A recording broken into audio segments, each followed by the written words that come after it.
بسم الله الرحمن الرحيم فاسألوا أهل الذكر إن كنتم لا تعلمون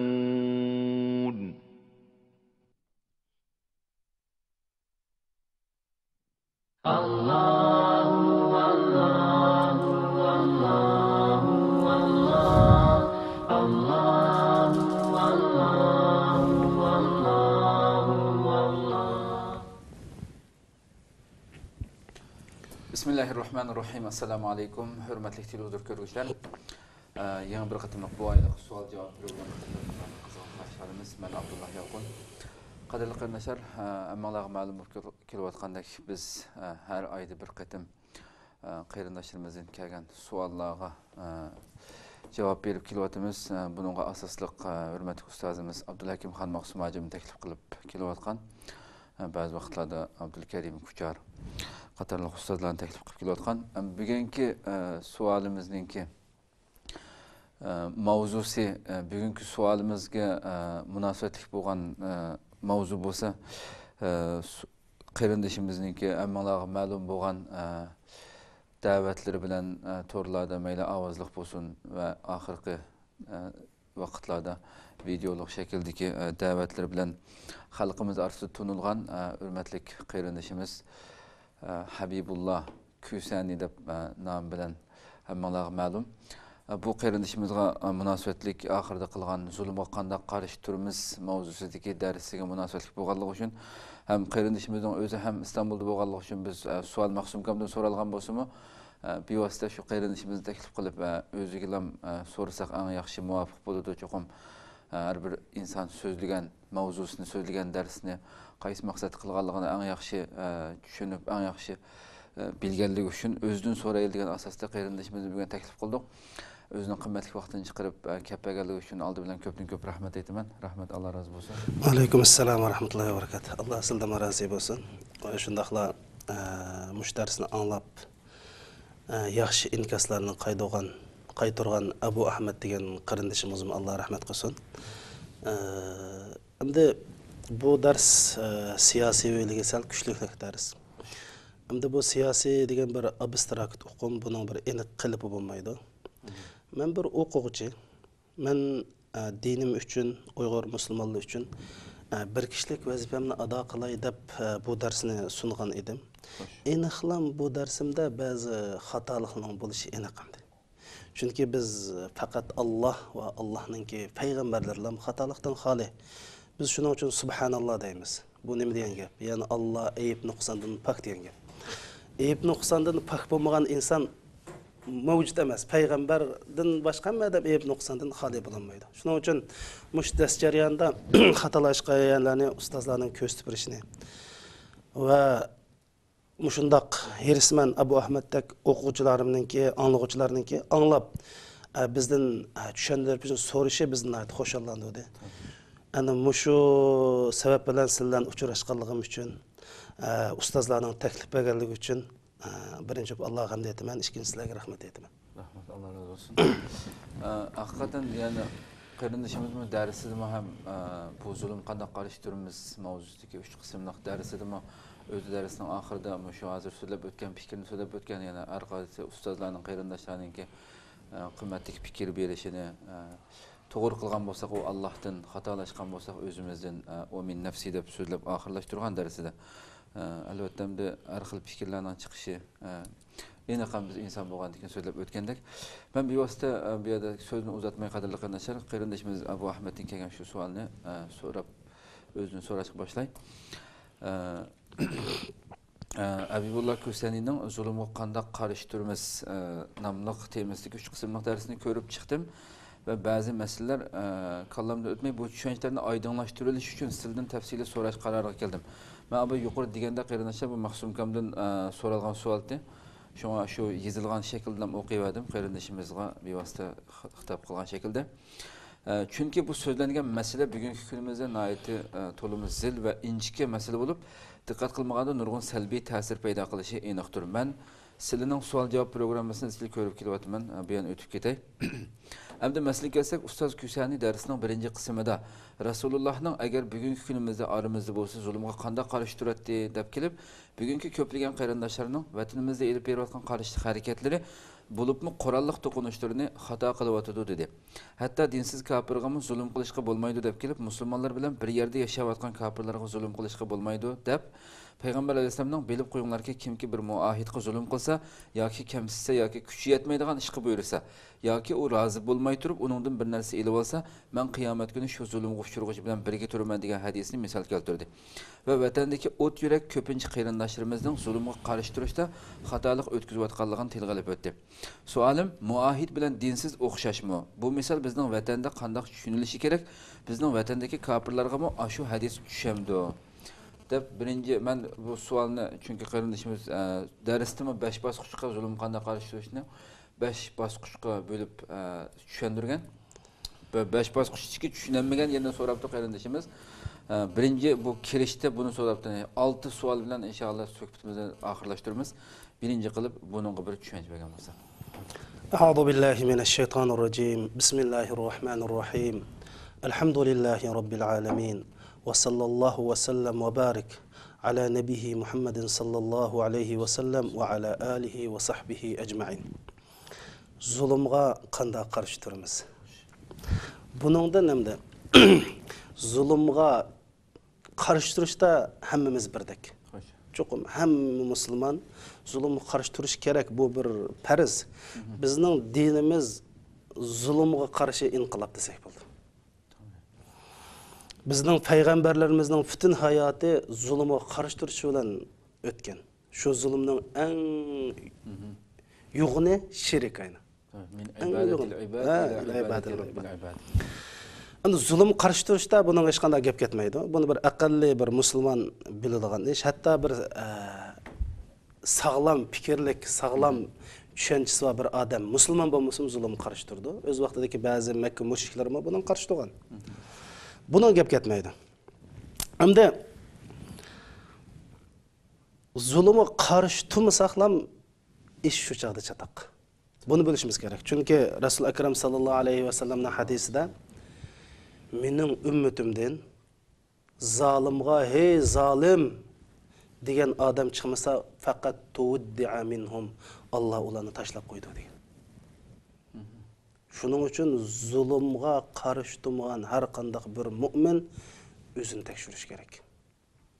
Buningda gap yo'q.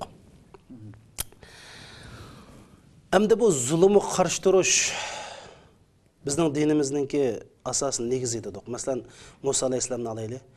Faqat Alloh subhanahu va taolo Musa alayhisolamning butun vazifasini bir oyatda izhab ila fir'auna innahu tagha. U haddidan oshdi dedi. Siyasi jihatdan haddidan oshdi, ya'ni mustabid, zolim. Butun Musa alayhisolam shuning uchun sen bor degan Musa alayhisolamning payg'ambarlik vazifasini mush oyatda bayon qilib berdi. Rasul akram sallallohu alayhi vasallamning o islomdagi hayotidan burun, islomdan burun Rasulullohning hayoti zulmga qarshi turish ekanligini bayon qilish uchun bir voqealikni tilga o'tay. 1400 yil burun bir sahrolik qishloqdan kelgan bir odam Makka ga kelib o'zining milni bir odamga sotdi. Va'il ibn Asqo deyman ismini qilishcha. Buni sotdi. Malni sotgandan keyin bu pulni bag'ilnimadi. U bag'ilmagandan keyin shu yerdagi arab qabilalardan yordam so'radi. Men pulimni bermadi, zulmga uchirdim, yordam qilinglar debdi. Hech qaysi yordam qilmadi. Qilmagandan keyin hozirgi Jabal Abu Qubays Malik Abdullohninki qasr sirilgan tog' shu. Rasululloh hadisda dunyo yorilishda eng tunji qatam paydo bo'lgan tog' degan tog' shu. Jabal Abu Qubays. Shu yerga chiqib, ey Quraysh xalqi deb bir she'r o'qib, men zulm uchirdim, men yordam qildiganlar bormi debdi. Bu gapni Qurayshdagi shu vaqtdagi mushriklar anglab, bu ish ularga nisbatan nihoyat bir qabih bir numus ish tuyulganlikdan Ka'bani Zamzamda yuvib, shu Zamzamga qo'lni chilab turib qasam ichishdi. Biz buningdan keyin Makkada zulmga birlik sap qurib, shu birlik sap bo'yicha qarshi turamiz. Deb shuning bilan bu odamningki haqqini shu Va'il ibn Asdan Epadi. Şu birlik sep şuna hilful fudul deb ataldı. Yani pishqadamlar birligi degandek. Fudul deganda bir necha xil ma'no bergan o'lmoqlar. Yana chunki bunga oid pishqadam katta zotlar qatnashdi. Shu qatorda Rasul akram sallallohu alayhi vasallam bordi. Rasululloh bu islomdan burunqi eshmavi. Islomdan keyin shundoq dedi. Men bir mushundoq bir birlikka, mushundoq bir tashkilotga da'vat etildim. Mening buningga qatnashqinim o ajoyib bir mol dunyoga erishganimdan bak katish edi. Agar islomda shunda ashqi chaqirilib qolsam, zulm qarshi turli deb birsi men chaqasa, darhol shuni qishga borgan bo'lardim. Demak, bu zulmga qarshi turishga bizning dinimizningki asosliq nemiz shu. Ana men dedim, zulmga qarshi turishda buning hech qanday gap yo'q, lekin qanday qarshi turamiz? Men masala shu yerda hozir. Endi biz Rasul akram sallallohu alayhi vasallamning hayotini öğensek, Kur'an hadislerini bir kuru közden keçirsek, bulup mu Kur'an'ın en işençilik tefsiri boğan Resulullah'ın tercüme halini, şu tercüme halıdın mı zulümga, kanda, karşı tuğallıkka közü görsek, Resulullah'ın zulümga iki xil türde karşı tuğallıkını baykayımız. Birinci xil türü teşviqatla karşı tuğan. Teşviqat yani hadis o zulüm karşı şunda ama az-zulmu zulumati yevmel kıyame şunda ama hadis şerifler arkalık. Hatta muş teşviqatı mı 6 xil usulunu kullangan. Bu yerda onu dep oltumsak mı? İkinci xil teşviqat zulüm karşı turuşu ameli iş hareketi bilen bolgan. Bu ameli iş hareketi mi? Bazıda siyasi nüfuzu bilen. Bunda degenimiz Rasulullah nimede bir muncha qo'shinni barpo qildi? Zulüm karşı turuş uchun. Siyasi. Nima uchun u Rumlarga, Uyabiyaga, Parislardan musulmonlar nima uchun urush qildi? Zulm qarshi turish. Li ikhrajil ibad min ibadatil ibad. Shu gapda yana zulm qarshi turishda sahabiyat yaxshi tushuntirib berdi bizga. İctimai nüfuz bilan zulm qarshi turdi. Nu'man ibn Bashir Rasulullahning qashiga keldi. Ya Rasulullah, mening anam dadamdan menga ba'zi mal mülk ayıp berishni talab qildi. Shuning bilan dadam ma'lum mal mülkni men arpadi. Anam shuning bilan bu ishga Rasulullahni guvoch qilishni talab qildi. Şan berip ya Rasulullah shu guvoh qil debdi, boshqa balang bormi dedi. Balam yo'q deb, balam bor debdi. Hammasiga shundan mal verdingmi debdi. Yo'q. Debdi, men menda zulmga guvoch olmayman deb. Shaxsiy nüfuz bilan qarshi turdi.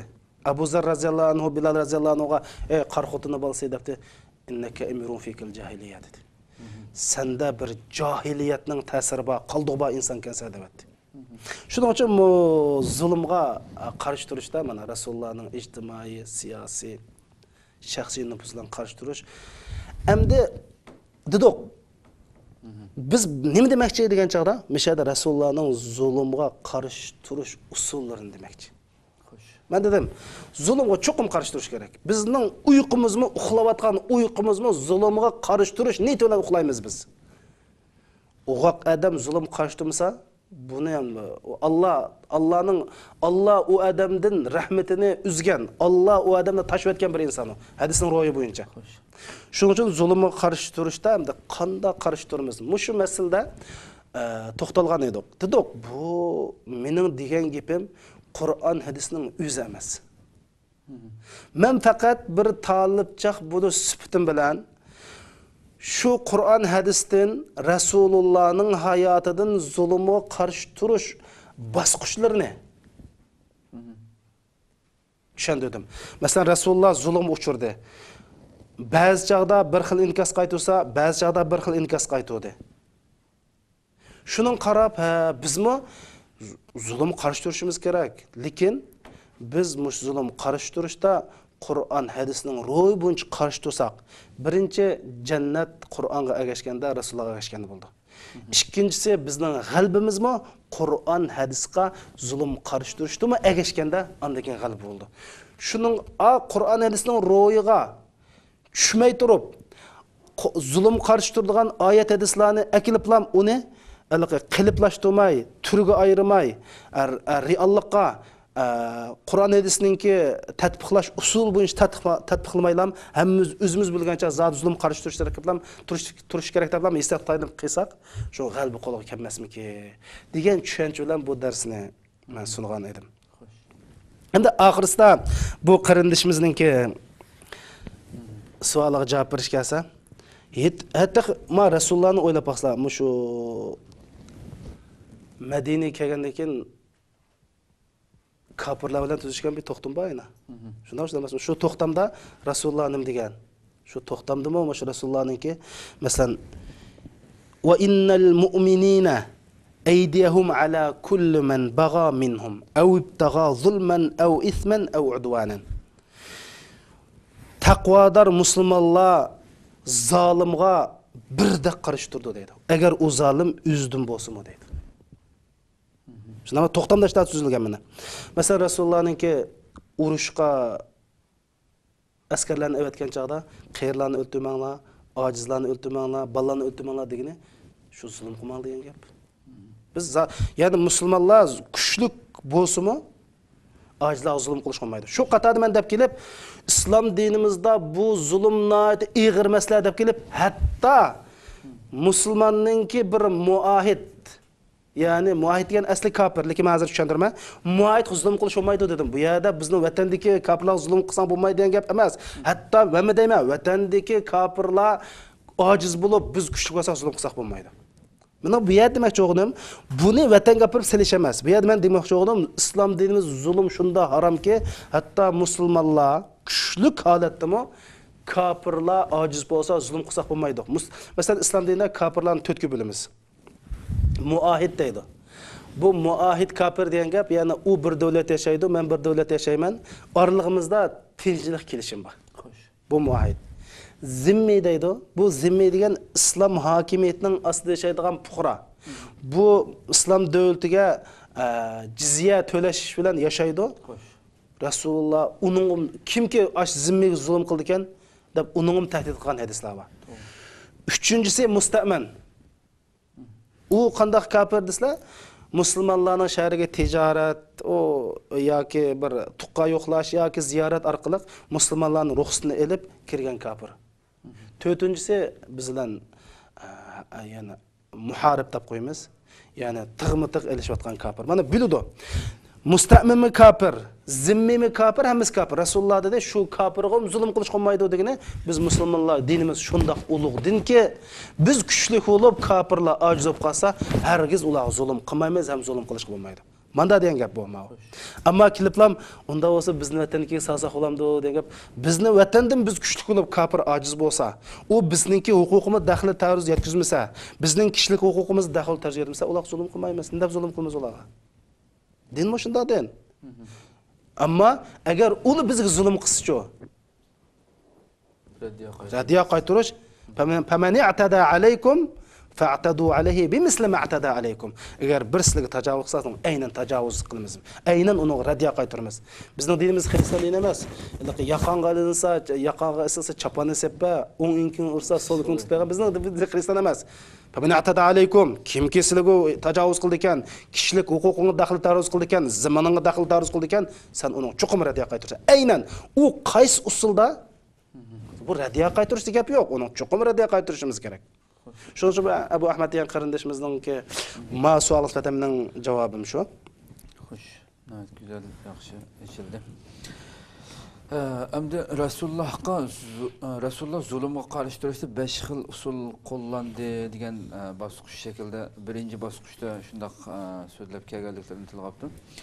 Birinchi bosqich kafirlar bilan to'qinishmaslik bosqichi, bo'libmi qurolliq to'qinish qilmaslik bosqichi. Bu bosqich haqida so'z qilib, vatandagi qarindoshlarning ba'zisining shuncha valla zulmga sabr qilamdiq deb mendan xafa bo'lishingiz mumkin. Ammo men deyman, agar sizning kuchingiz mushu birinchi bosqichda bo'lsa, siz chuqur sabr qilishingiz kerak. Chunki Alloh bu bosqichda sizni sabr qilishni kutadi dedi. Ammo bu yerda kallamdan o'tmagan narsa, Rasululloh kimga mushundaq muomala qildi? U mushriklar Rasulullohning o'z qavmi edi. Hargizmi bizga o'xshash eng pastkash Xitoylar tomonidan ishg'ol qilinmagan edi. Shu kallamga keldiki, Rasululloh agar bizdek ojiz bir sharoitda Xitoyga o'xshash bir kafir tomonidan ishg'ol qilingan bo'lsa, yana o'z qavmiga sabr qilgandek sabr qilarmidi? Men o'ylaymanki, Agar shundoq bir kunga uchirgan bo'lsa, Makkadagi musulmonlarla emas, balki shu islom dushmanlari bo'lgan mushrik arablarmi musulmonlar bilan tashqi dushmanga qarshi birlashib urush qilishi mumkin. Bu faqat mening farzim. İkinci qilib Ashabul Kahfni masalasini tilga oldi va ularning zolim davlatda yashaganligini, ularning mayli son jihati bo'lsin, kuch jihati bo'lsin, kofirlarga selishtirganda bakmi cho'ng farqda ekanligini tilga olib, Qur'oni Karimdagi ularning g'arg'i kirib elinglar degan oyatini tilga oldi va Allohning rahmatining ular kofirlardan o'zini chetga olganda bo'lganligini bildirdi. Ular kofirlar bilan to'qinishgan bo'lsa shahid bo'ladi, ammo ular undaq qilmadi. Bundaq vaqtda Alloh bizdan o'zimizni chetga elishni xohlaydi, chunki Ashabul Kahfni maqtash yusidan tilga oldi.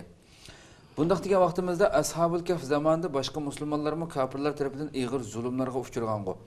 Kofirlarning ashaddiy zulmlariga sabr qilib dindan yanmagan edi-ku. Rasulullohning maxfiy da'vat bosqichida kofirlar bilan to'qinishmaganligi, agar to'qinishgan bo'lsa musulmonlar tüp yıldızdan qurtilib tashlagan bo'ladi. Shu ojiz musulmonlarning hijratga buyurilishi, Rasulullohning o'zining hijrat jarayonida ishlatgan taktikalari qatorliqlarning hammasi kofirlar bilan to'qinishib qolmaslik uchun edi va zulmga uchiruvchilarning zulmga qanday qarshi turishi kerakligi haqida yo'l yo'riq ko'rsatgan bo'ldi. Xulosa musulmonlarning ahvoli mushundaq bo'lsa, cho'qim mushundaq qilish kerak deb oyoqlashtirdi dedi. Bu Allah subhanahu wa ta'ala Qur'oni Karimda va nabluukum bil khayri va sharri fitna dedi. Endi biz musulmonlar bir narsani to'g'ri tushunish kerak. To'g'ri tushungan vaqtida atrofimizdagi hodisalarga to'g'ri muomala qilaymiz. Biz kuchimizning yetishicha kallamızga xata fikirni kirgizishni olishimiz kerak. Shu chaqda sog'lom aqida bo'lamiz. Nima uchun sog'lom aqida bo'lamiz? Aqidamiz sog'lom bo'lsa biz har qanday bir ahvollarga to'g'ri muomala bo'la olamiz. Endi bu zulm shuni bilishimiz kerakki, bu bak ochiq narsa bu. Buning sabr qilmoq tez. Lekin hadis Rasulullohda Qur'oni Karimda bizni sabr qilishga buyuradi. Lekin sabr degan nima? Ana buni deyishdan burun qarindoshlarga shundoq deymizki, zulmning oqibati halokat. U dunyodan oldida bu dunyoda halokat. Chuqur halokatga uchraydi. Bu aniq masala, da talash qilishga bo'lmaydi. Ya Allah subhanahu wa ta'ala biz musulmonlarning qo'li bilan halok qiladi. Abu Jahl o'xshash, Badr g'azotida o'xshash. Yoki Fir'aundak bizning kuchimiz yetmasa Alloh o'z qudrati bilan halok qiladi. Bu Qur'ondagi qonun. Ular halok bo'ladi. Mayli Qur'onni o'qiylik, mayli tarixni o'qiylik, tarix takrorlandi. Zolimlarning halok bo'lishda men Qur'onga qanday iymon etgan bo'lsam, zolimlarning mushnada halok bo'lishi shunday iymon etaman. Rasululloh Abu Zar bir hadisni rivoyat qilindi. Rasululloh ikki qo'shqonninki so'qishayotganligini ko'rdi, ikki qo'yning. Ko'rib, "Hey Abu Zar, men ikki qo'shqon nima uchun so'qishyapti?" debdi. Men "Ya Rasululloh bilmayman" desam, "Valakinnalloha yadri" dedi. Ammo Alloh nima uchun so'qishganligini bildi. Qiyomat kuni shu ikkisini hisoblash so'qishganlarni hisob oladi dedi. Anas ibn Malik radhiyallohu anhu rivoyat qilgan hadis sharifda لو أن جبلا بغى على جبل لدك الباغي منهما dedi. Hey navada gerçe yani paraz qudrasi. Navada bir tağ yeni bir taqqa zulm qilgan bo'lsa, az zalimni Alloh kumpay kum qilayotgan bo'ladi dedi. O zalimning oqibati aniq. Alloh chuqur buni halok qildi. Endi birinchi bosqichda sabr qilish bosqichi, qurolliq kuch ishlatmas bosqichi deganga Abu Ahmad qarindishim boshqa qarindoshlar yaxshilik qilsa, biz shu chaqdagi Rasulullohninki hayotidan misollarni so'zladik. Misollarni so'zladik. Endi mening sabr qilish degan gapni tushunish kerak. Sabrning mohiyati nima? Sabrning mohiyati o'zingizda bo'lgan kuchni manfaatli ishga ishiltish, ziyonli ishdan o'zingizni tutib olish. Mana sabr. Sabr qiling degan, endi qo'limiz ishimiz kelmaydi ekan, singandan yetib uxlayli deganlik emas. Mana tushunish kerak. Sabr qilish deganlik kurashni eng afzal shaklda, eng muvofiq shaklda, eng qarshi tarafga eng talafotga uchirolmaydigan vositani tanlang demoqchi bu yerda. Men sabr qil, nima uchun sabr qiling deymiz? Ey, Xabbab radhiyallohu anhuni misol olaylik. Xabbab radhiyallohu anhu Bani Tamim qabilasidan bir sahabi. Makkada urushda asirga ilinib, Umma Anmar degan ayol tarafidan setib olinib qul qilingan. Rasulullahning da'vatini anglab bu Xabbab radhiyallohu anhu musulmon bo'ldi. Musulmon bo'lgandan keyin Xabbab radhiyallohu anhuni bu Anmar naatash o't bilan qiyindi. Hatta Umar radhiyallohu anhu bugün Xabbabdan ey Xabbab, mush islomning dastlak boshqusida beshin kelgan ishni so'zlab bera debdi. Gaq qamayli dumbisini shunda ochibdi. Umar zalanu yo Alloh, men manda ishni ko'mib kema deb ketdi. Mara aytu kalyum deb. Manda ishni ko'mib kema deb ketdi. Shu Xabbab radhiyallohu anhu dindan yanmadi, savr qildi. Yana shu zulm taximi kuchibdi. Rasulullohni qashib ya Rasululloh ala tastansirlana ala tad'ulana deb, yani Rasululloh bu meni bizni bek urib ketdi, suqib ketdi. Biz zodi chidamadik degan chaqda Rasul sallallohu alayhi vasallam dedi. Ey burunqi qavmlar sizlardan necha zulmga duch kelgan edi. Shundami? Hatto birisining beshiga osh harini qo'yib ikki tarafga bo'lib atsa, ular iymondan yanmagan edi. Siz inshaalloh bilib qolsizlar, Paris pati bo'ldi, Rum pati bo'ldi deb nurg'un beshorani berib, "Valakinnakum qawmun tasta'jilun" sil aldirab ketisizlar dedi. Aldirab ketisizlar degine qurolliq ishilishga bo'lmaydi hozir degine. Rasululloh aldirab ketisizlar degine berib uxlanglar degan gap emas. Hamma odam tushundi bu gapni. Ha degine hozir qurolliq kuch ishlasak bo'lmaydi o. Savol. Agar Makka da Rasululloh chiqqan vaqtida qurolliq inqilob bo'lsa nima bo'ldi? Kafirdan bir 3 kishini yoki 15 ni, hattoki bir ayizni o'ldirdi. Bu aniq-ku. Ammo oqibat nima bo'ldi? Musulmonlar umumiylik yani qirg'inchilik uchraydi. Şunu Rasulullah Ömer raziyallohu kelib, "Ya Rasulullah, voy biz islomdan, jahiliyatda manda kuni qolmagan. Bu Qur'onning egisi biz, Qur'onning haq kitobning egisi biz. Biz mu'min turib mush kuni qoldimi?" degan chaqda Rasululloh sallallohu alayhi vasallam, "Lam umar bil qital" dedi. Men urushga izni berilmadim dedi. Nima degan gap urushga izni yo'q? Buni tushunishimiz kerak. Ya'ni Rasululloh qurolliq ish qilsak bu islom uchun hozir foyda emas. Hozirgi bosqich da'vat bosqichi demakchi Rasululloh. Men dedim, men gap aniq bo'lsin. Zulm, qarish turish bu datalash qilinmaydigan masala. Bu ash ko'p kunduzdagi ash havo uchiq vaqtdagi quyoshdan aniq masala. Zulm uchun qarish turimiz. Ammo qanday qarish turishda bizda buning chuqur bir aldirang'iliq masala emas, strategik plan. Ham dushmanga qanday qarish turgan chaqda eng unumli bo'ldi. Masalan, sizning yo'g'on bir odam kelib uribdi. Giganit, neçil çınıqadın birini qo'ysa, shu chaqdagi shuning qarashtirishdagi eng unumli chora nima? Yandırıb beni ıslah edib bulduğunu özür billah. Ama şu an üzümünü tutub elib, aş yuğan qo'yunun bir aciz noktası var. Ya bo'lmasa hech bo'lmasa men azroq bir muskullarimni chiqarib qarashtirishni o'ylashim. Ayada shu vaqt o'zim tutib olganim qo'qqanliqim emas. Yoki qarashtirmaganliqim emas.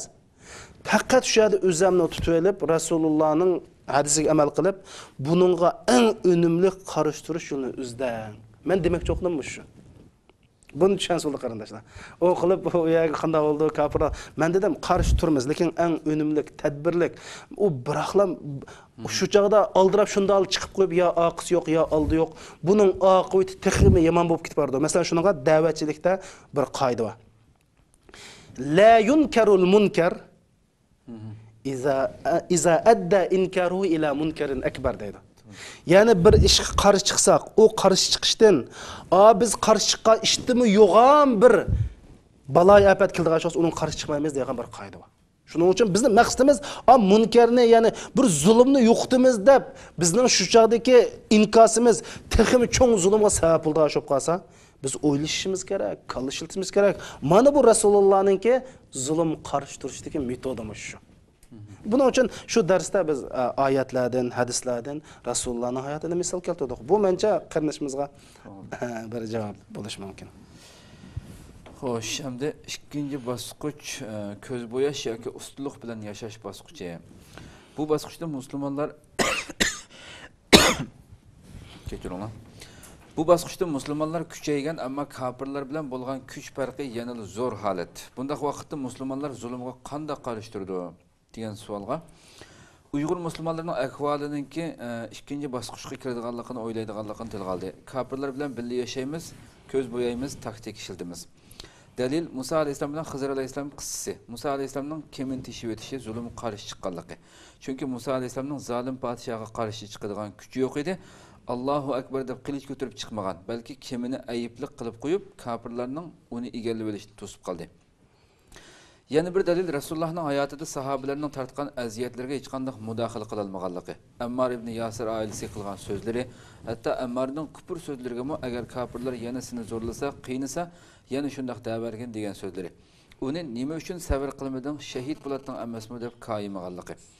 Rasulullohning birinchi Aqaba bay'atidami zulmat kechida maxfiy holatda elib borganligi, qatorliq ishlarning hammasi kofirlar bilan to'qinishib qilishdan saqlanib qilish uchun edi.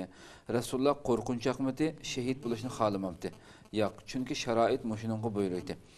Shunga o't yurak yoshlarimiz xato qilmoqda. Chunki sening hayot qilishing da'vat uchun, ummat uchun yaxshi deb xuloslagan dedi ikkinchi bosqichni. Endi nima demo shu darsning o'zida bu qarindishimizga o'zi javob beribdi bu savolda. Biz dedik o'zim debdi ikkinchi bosqichda biz taktik ishlatib, tadbir ishlatib zulmga qarshi turamiz. Xo'sh. Buning misolini Qur'oni Karimdagi Musa alayhissalom bilan Xizrning voqeligini yaxshi isbotlab bergan bizga. Masalan, shu Musa alayhissalom ikkisini paraxotda daryodan o'tkazib qo'ysa, paraxotni teshib o'tgan. Musa alayhissalom bu masalani tushunmay, bu qanday gap bo'lib ketdi degan chaqda Xizr alayhissalom o'zining bir zulmga qarshi turganligini bayon qilgan. Qanday desa, oyatida aytayna: "Ya'khuzu kulli safinatin g'asba." Har qanday sog'lom paraxotni g'asb degan bulab akitadi deydi. Zulm qilib akitadi. Endi ashada Xizr alayhissalom Musa alayhissalom qilish ko'tarib paraxotni qo'g'lab qolsa bo'ldi. Lekin unda qo'g'lab qolmadi. Asta teshib qo'ydi. Teshib qo'ygan keyin podshoh qanday qildi? Aktamadi. Misha teshib qo'yganda zulm qarshi turishning taktiği. Shu zulm qarshi turish. Lekin shu sharoit, shu vaqt mushunda qilishni taqozo qilganlikdan Xizr alayhissalom Musa alayhissalom o'rgatdi. Bu bizning dinimiz, Qur'on din bizga nisbatan biz mushundaq taktik ishlatib zulmga qarshi turishni din deb mushun bilan Allohga ibodat qilamiz. Ibodat deb qarayman buni. Ammo bu qo'rqinchaqlikda, yo'q bunda qarshi turmay to'q emas. Sura Kahfni nima deb juma kuni har kun bizga o'qitdi. Demak, mana mishada zulm qarshi turishning mandaq bir shaklning borligini Qur'oni Karim bizga deb aytadi. Hey, Ammar ibn Yasirni qashab kelsak, zulm qilib hatto oldin atgan qo'ng'izni mana Alloh dedi o'zbatdi. Alloh dedi, insonning bardoshlik berish nemiz o'xshamaydi, chidamchanligi. Ba'zilarning cheklik bo'ldi, chidayolmadi azobga. Onasini o'tdi, dadasini o'ltirdi, o'zini qiynabdi, chidayolmay, ay qo'ng'izni Alloh deb soldi. Endi bu sahoba o'zim men tugashdim dedi. Rasululloh qashiq berib, ya Rasululloh men boshlashdam, men tugashdim debdi. Kayfa tajidu qalbak dedi. Yurakda nima bor debdi. Mutmainnun bil iman, qalbimda liqli iman bor. Bu jihati men xotirjam debdi. Fa in adu ud dedi. Agar ular seni mushunda qiyni jazolab, mushunda qilsa, sen mana kufr gapni qilaver dedi. Mishada qilishim zulmga qarshi turganlik. Ya zulm qarshi turganlik emasmi ya? Ashabini mishada qaysi bir odam zulm qarshi, men dedim, mushunda bo'lgan.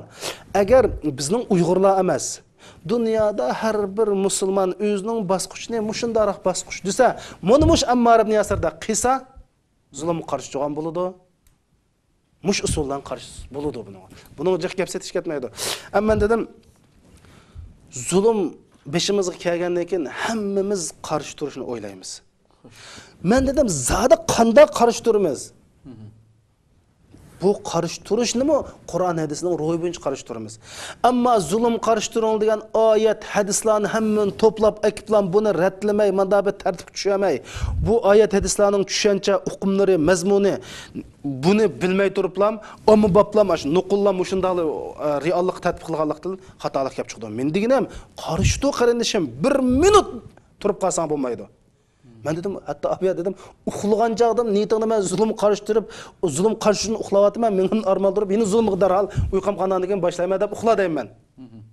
Muşunda buluş gerek, Allah subhanahu wa ta'ala bizden şunu nisip etsin. Lekin, karıştırış usulini, vasıtasını, Kur'an hadisinin ruhu boyunca tanlamasan, sen üzerine ben yaxşı kılvatım ben dep durup, şeriatga xiloflik bo'lsa deyman. Men deganim shu, chunki shu bizni zulm qarshi turib, shu orqali Allohga ibodat qilib jannatga kirmoqchi. Jannat Rasululloh, Allohning oyatining oqisida, Rasulullohga ergishishning oqisida. Biz Rasulullohga ergishmay turib, jannatni izlab topolmaymiz. Shuning Rasulullohning zulm qarshi turishni, shuni bir amillashtiraylik dedik. Anadaki men dedim, bu gapni eliblar bizning sharoitimiz sosi ya tushamdi, tushmamdi. Bu hammamiz islom ustozlarning fikr bersin. Mening bilginim mushunchalik. Agar shuning tushidigan sho'z foydalansin, tushmasa bir boshqa o'limlardan so'rab, mush qarshi turish hukumini, zulmni qarshi turish hukumini, tushanchisini va zulmni qarshi turishdagi shar'iy qilib o'lchamni bilib qilsin demoqchi. Bunu mandaqlam plansız, stratejisiz, şuna bunu akıbetini oylamay, tayyorliksiz qilmang. Demekçi. To'g'ri, yaxshi bo'ldi.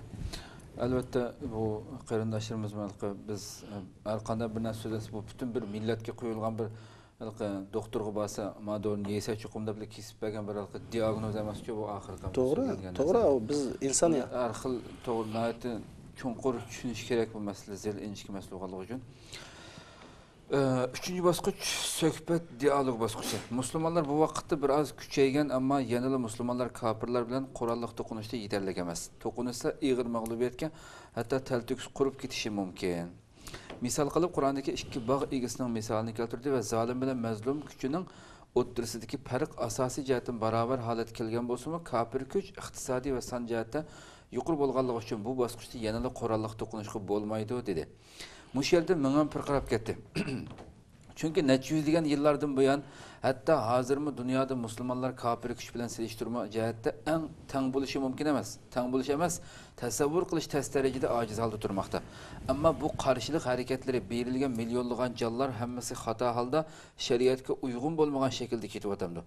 Bu dars bo'yicha bo'lganda hozir yer yuzida zulmga qarshi chiqayotgan musulmonlar hammasi xato qilayotgan bo'lib qolamdi qandaq. Yana bir misol qilib, Rasulullohning ma'lum darajada kuchaygandan keyin kofirlar suhbat o'tkazishga majbur bo'lgan va Rasululloh suhbat o'tkazdi, qurol ishlatmadi. Ikkinchi Aqaba bay'atimi shunday maxfiy tutgan holda oshkorlanib qolgandan keyin Madinadan kelgan ummatning Rasulullohga agar xohlasang biz aytib bu vodiy ahliga hujum qilaydi degan taklifiga men texib buyurilmadim deb javob berganligini. Ya'ni Alloh menga urush qilishga izn bermadi. Ya'ni bundaq vaqtda urush qilsangiz siz Allohning shariatiga xiloflik qilgan bo'lasiz demoqchi. Biz deymiz, urushib shahid bo'lib jannatga kiramiz deydi.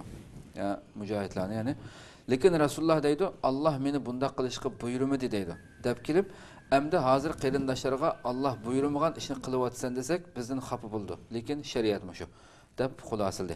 Acaba qarindoshlar rostli shariatga xilof ish qilyaptimi deb. Estağfurullah. Bizdinki o dünyadaki zulmü qarshi turayotgan qarindoshlarimizningki til takkuzishimizga huquqimiz yo'q, ham bu bir adabsizlik bo'ladi. Andan keyin bizningki zulmga manda qarshi turayli deganimiz, ma'ni qilsang noiti yaxshi bo'ldi deganlik. Lekin sizning qilayotganing xato deganlik chiqmaydi. Sizning qilayotganingmi zulm qarshi turish, bu yaxshi ish qarindishim. Lekin ma'ni qilsang bak yaxshi bo'ldi degan chiqadi. Ammo men qo'pib ma'ni qilib bu manda qilsam butun dunyo musulmon kim u men kim u butun dunyodagi zulm qarshi turayotgan mujohid qarindoshlarimizning xatolashdi degan men kim u? Mening 15im yo'q-da. Meni degadim ash qarindoshlarimiz mana shu o'zininki ashundoq bizda yo'q ashundoq bir jangorlik ruhini bizde erişemeywatkan fidakarlık ruhini mana bu Qur'on hadisning ro'yiga sağgan bo'lsa, texim bek yaxshi natijalarga erishgan bo'ladi. Deb biz ma maqsadni bildirmoqchidim. Balki men o'sha yerda ba'zi gaplarni qilishda balki o'zimninki demoqchi bo'lgan gapimni yaxshi ifodalab bermaganda qilaman. Men mumkin emas bu zulmga qarshi turishga atlangan hech qanday bir odamni xato qilding demayman. Senin qıvatkan işin to'g'ri, ama usul jihatdan qarindishim, mandara qilsam bo'ldi. Chunki men Rasululloh shunda qilgan dedim. Men demoqchi bo'lganim shu. Ammo mening deganligimdan o mening to'g'ri butun mujohidlar yo'q mumkin astag'firulloh. Balki mening mushtavatgan gapim to'g'rilik ehtimoli bor, xatolik ehtimoli bor. Xatoga qilmaydigan faqat Rasululloh. Mening demoqchi bo'lganim qarshi turish vositasi tushunchisi masalasi miyada. Qanday qilib qarshi turmaymiz deb. Nimishqa degan chaqda hamda bu bo'libmi qurolli harakat deganning oqibati nihoyat yomon. Qurolli harakatni qilgan adam bilan ham tugmaydi bu masala. Bu shu qurolli harakat qilgan odamning doirasidagi eng oldidan eng yaqin odamlar.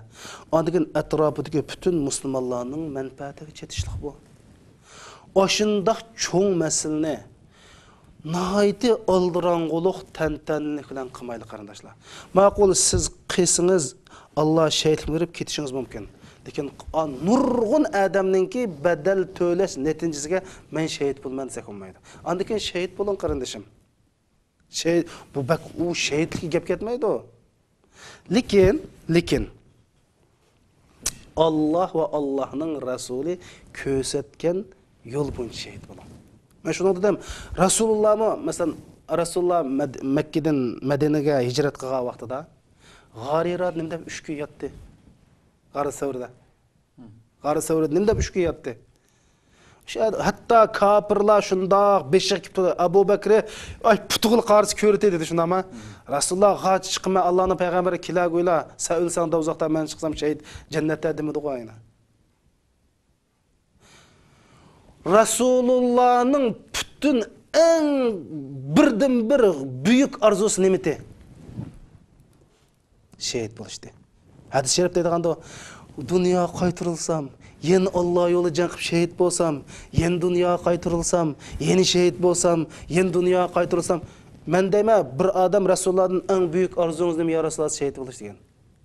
Hadisinde şu çıktı o. Magabni aynan demismi? Akibetini Resulullah'ın acayip arzu qildiganligini. Lekin şehit buluşni Rasulullah qandaq yolu bilan tanlagan bo'lsa shunda tanlang. Faqat bizning qinimiz to'kiliblam şehit buluşlamaz.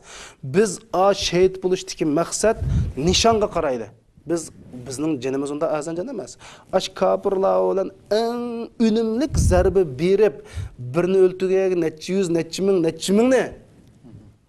Şunama yo'qtib, manda qiling, biroqlar men beriblam, nima ish qilsam, o'lgul chiqdim deblam, unda maqsad emas. Mencha unda qilgan qandayligimiz yo'q mencha. Bu bak oson egallash mumkin. Am lekin qilayotgan ish harakatlarda noati 5 yo'q, oyog'i yo'q.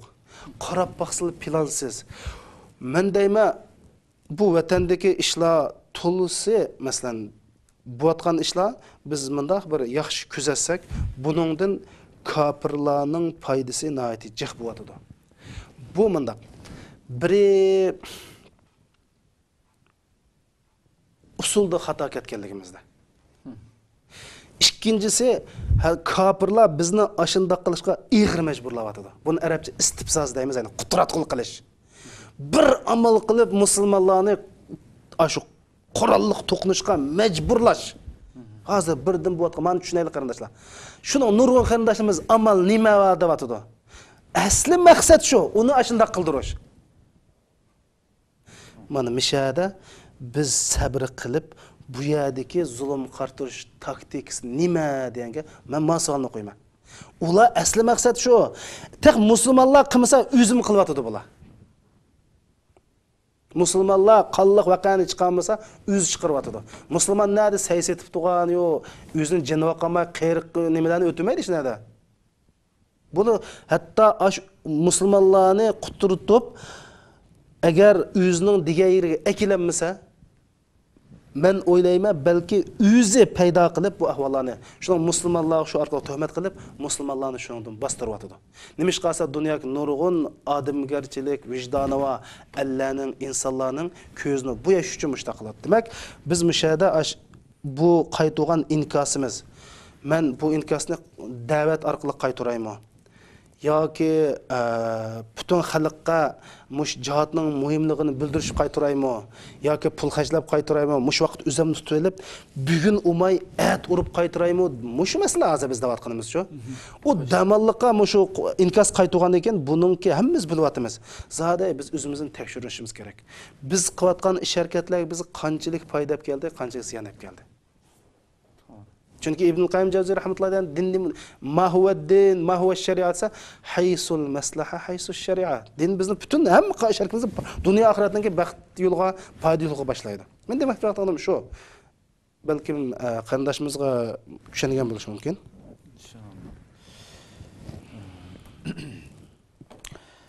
To'rtinchi bosqich kofirlar bilan to'qinishib qilishdan saqlanish bosqichi. Rasulullohning o'z vaqtidagi holi bizninkidan necha hasi yaxshi edi, lekin Rasululloh to'qinishdan saqlandi. Zulqarnayn qissasi ham dalil bo'ldi.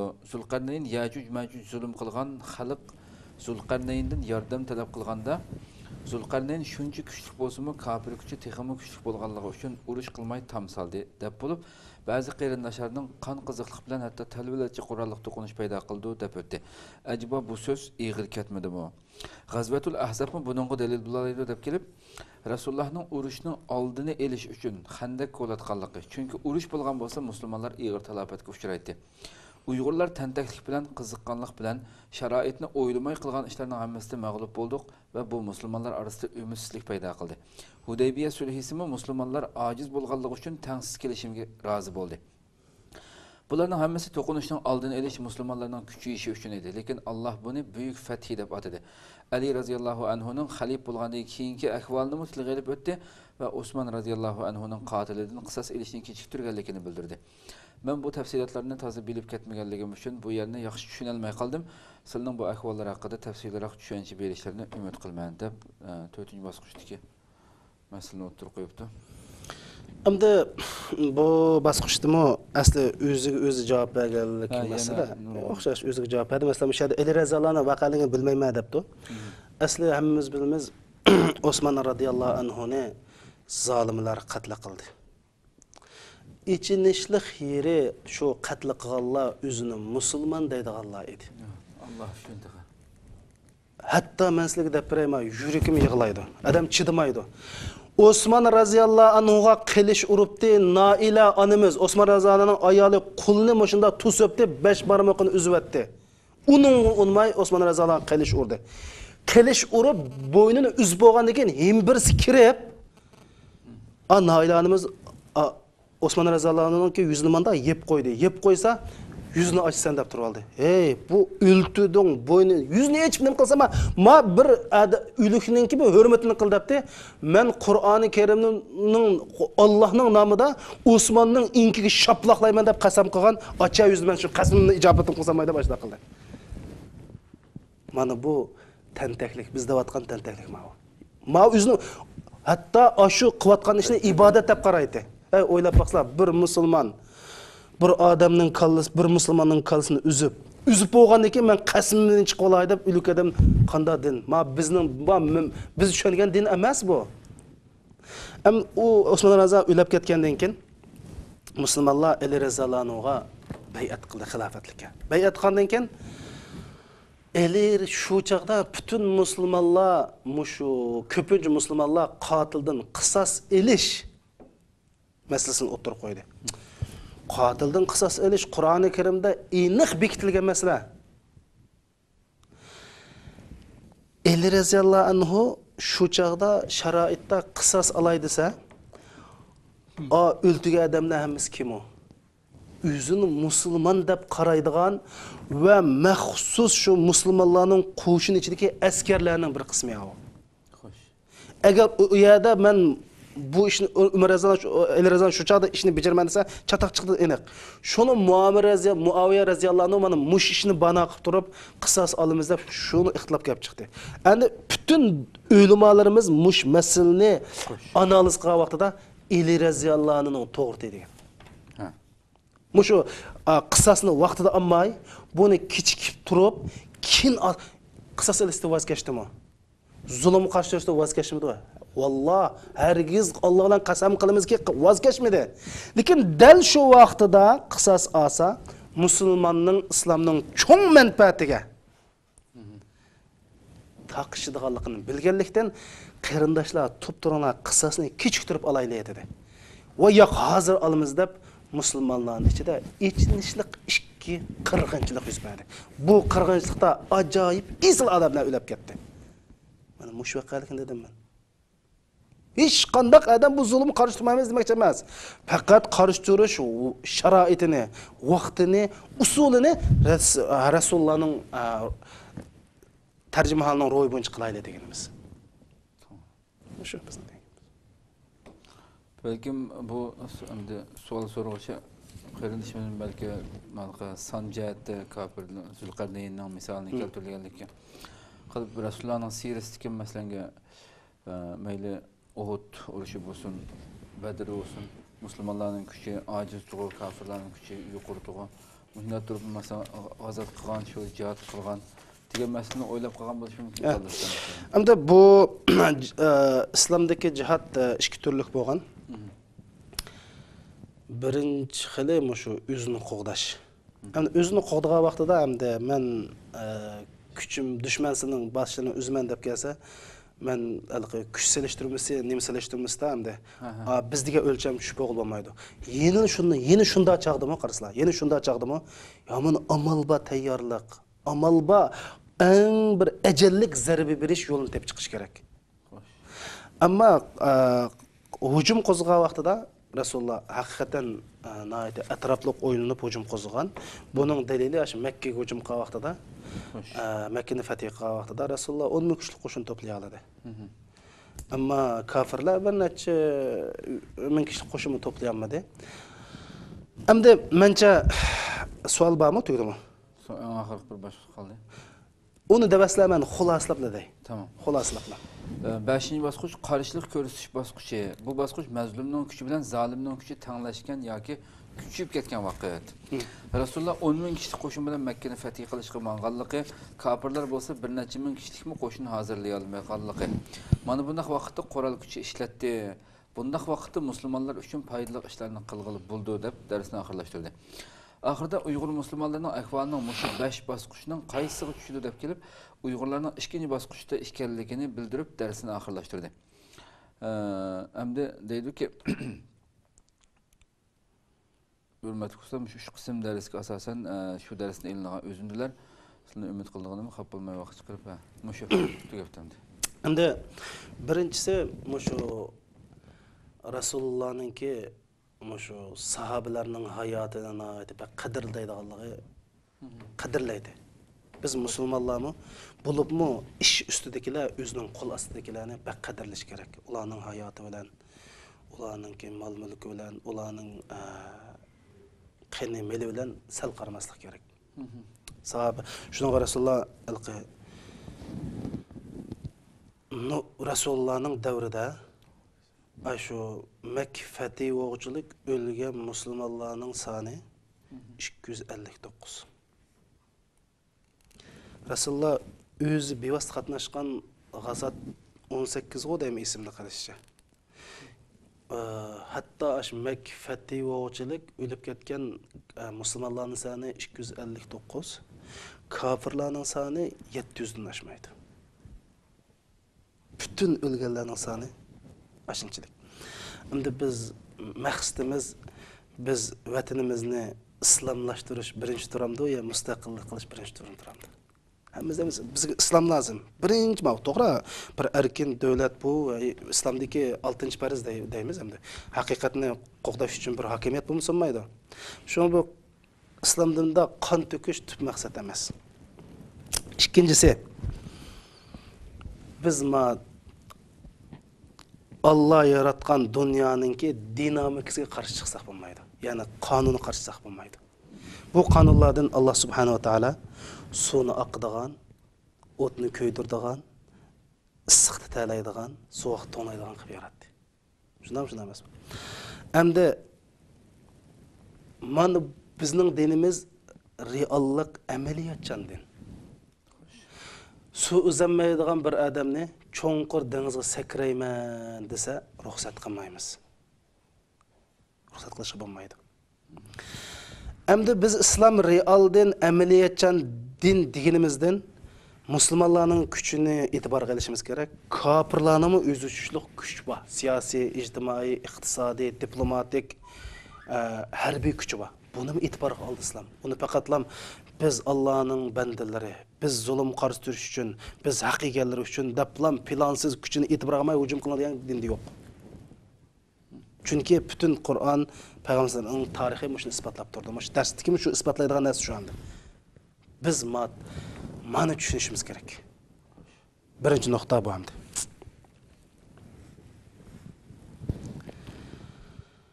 Ikkinchisi bizning maqsadimiz zulmga qarshi turib, musulmonlar erkin Allah subhanahu va taologa ibodat qilalaydigan va kishilik huquqiga daxli ta'ruz qilmagan holatda erkin hur yashalaydigan bir sistemni dunyoga kelmoqchi.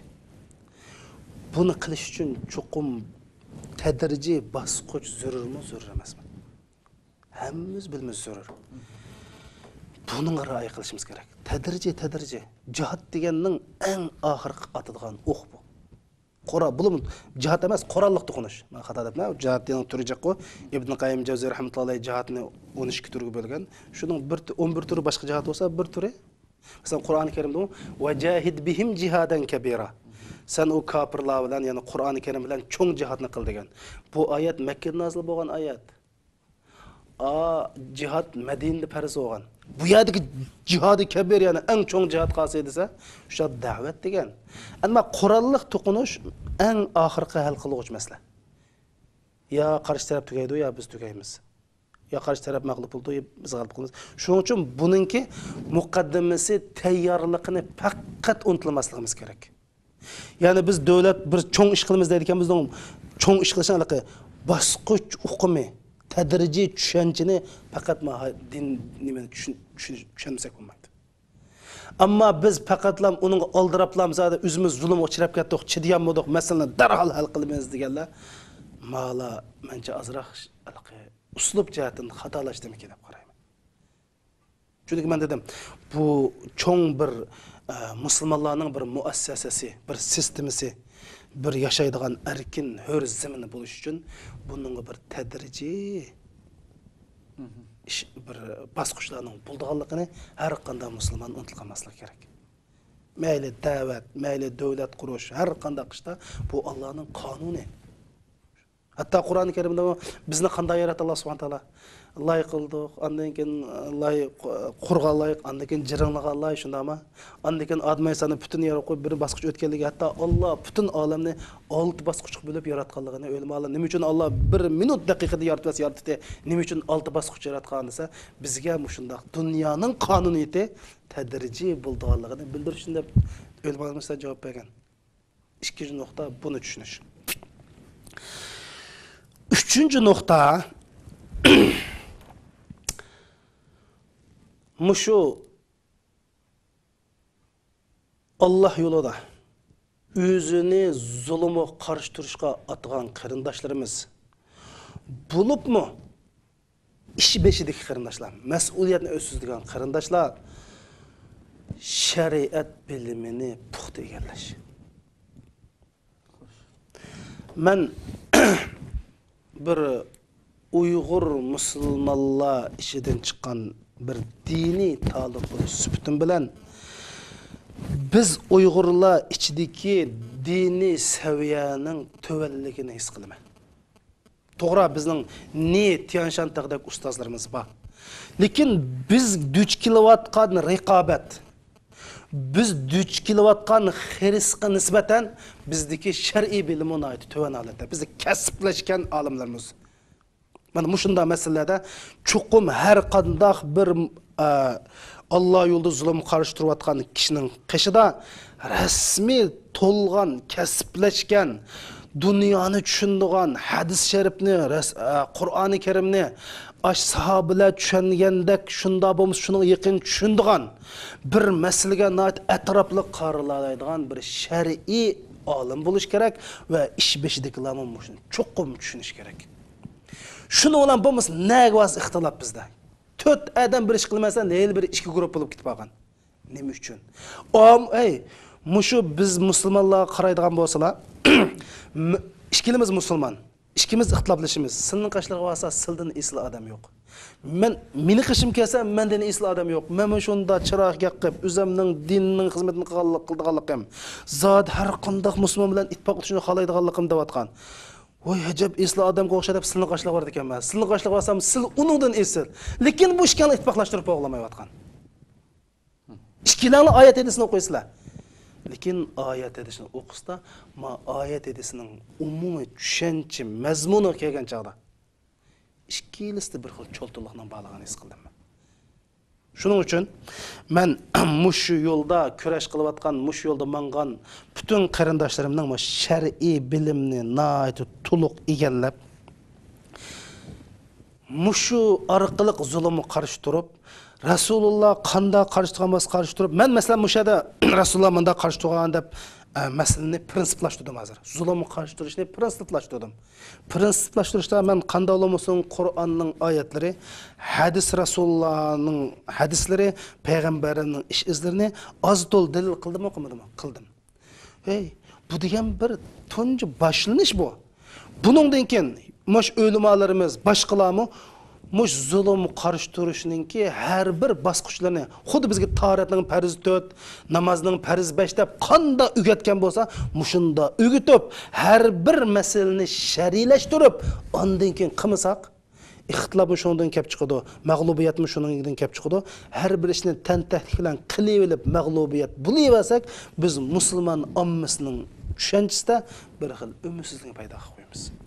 Bu adamlar bu qildi, bu qachonlik qarshi qiladi, ziyonni bizil tatimiz, bu adamlar onu o'ylab to'laydi, qilgan ishida bir ip chiqmaydi deb inkaslar bo'yatdi hozir. Bu qanday gap bo'lib ketdi? Nima deb aplash, silqashning nima deb aplashmaydi chiqasi deb.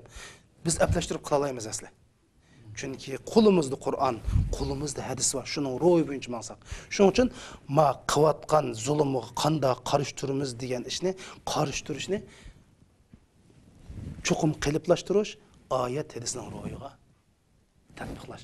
Mush bo'yicha qarshi tursak, men chuqum g'alaba qo'lga keladi. Bizning davat azroq talashayotgan yerimiz zulmga qarshi turish usul talashyapmiz. Qarshi turish talashmaymiz, usul talashyapmiz. Agar to'g'ri qilsak, bu Alloh subhanahu va taoladan, xato qilsak o'zimizning ilmning kamsizligidan va shaytonning ozdirishidan. Assalomu alaykum va rahmatullohi va barakatuh. Evet, yaxshi, güzel bir tushuncha bo'ldi inshaalloh. Rahmat, Allah razı olsun. Yaxshi tushuncha ichib bali. İnşallah qadrli qarindoshlar, bu savolni texan bak shoxchilab uzatishning o'rni yo'q deb qarayman inshaalloh. Nayt bir qadar tushunish bo'ldi qarindoshlarim inshaalloh. Bundan har qarindoshlar inshaalloh bu darsni nayt yaxshi tafsili o'yinish bilan ko'rishini va boshqa yana fikrlaringlar bo'lsa inshaalloh dalillar bilan, örnekler bilan keltirsanglar yana biz inshaalloh ekranda yana sizlarni oldinglarda bo'lamiz. Va har zaman qarindoshlarning shu qimmatli fikrlarini ayirmasligini har qanday programmamizga buni talab qilamiz. Inshaalloh qadrli qarindoshlar, kelar qatimqi yangi bir suhbat programmamizga, savol-javob programmamizga ko'rishguncha sizlarni Janobi Alloh subhanahu va taologa topshiramiz. Ahirda yana qimmatli vaqtdan chiqarib kelganlar uchun ko'p rahmat. Alloh rozi bo'lsin. Assalomu alaykum va rahmatullohi taala va barakatuh. Alloh rozi bo'lsin. Allah